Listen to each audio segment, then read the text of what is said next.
Let's go over a sample gear plan for a single push ride on the White Rim. The gear we cover in this sample is almost exactly what we used on our recent single day ride. This gear works well for us, but please feel free to add, subtract, and substitute items that work well for you. This is by no means a one-size-fits-all solution, but rather just a sample for you to go by. Let's start with the backpack. Generally, something small and lightweight will work great, maybe around the 10 to 20 liter size. In our case, we used a 10 liter running backpack. I like to have some form of hydration easy to get to while biking. For me, a small bladder works well. At breaks, I can refill it with my larger reservoir stored in my bike frame or saddlebag. For emergency and rescue purposes, one rider in our group carried a satellite rescue device.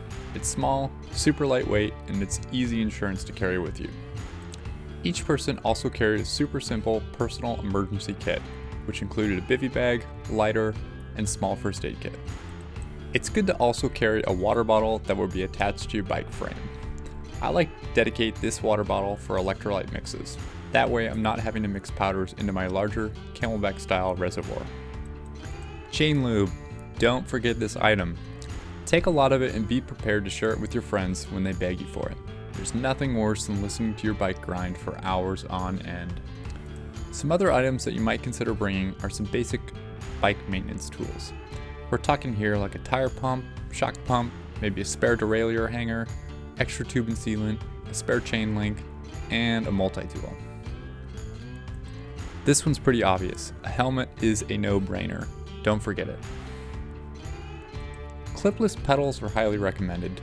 People do ride the White Rim with flats, but it doesn't really seem like an advantage to not having clipless pedals. Okay, so now let's talk about some of the layers we wore. Padded bike shorts are going to be critical. I wouldn't skimp on these. Get some good ones with some extra cush. I really like wearing a lightweight layer such as the sun hoodie, and I generally wear this layer almost the entire ride. It's also good to have one with a hood that fits either under or over your helmet. A wind layer is going to be really nice to have too, especially in the springtime and during the early morning portion of the ride. Riding down the highway section in the morning can get pretty chilly, so having this wind protection is really nice. And finally, I'm going to bring some sort of insulation. Probably this is only going to be a lightweight synthetic puffy jacket. Something that will likely probably just sit in the bottom of my backpack, but it'll be good to have it if something goes wrong or it just ends up being much colder than we anticipated.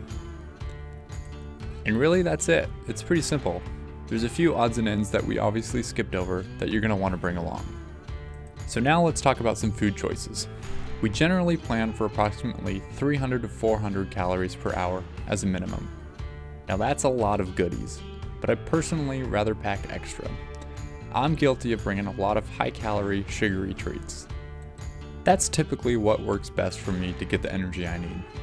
I also tend to bring some type of real food. This might be a sandwich or some kind of fruit when I need a break from the packaged items. Surprisingly, all of this gear fits nicely into our backpacks and bike system.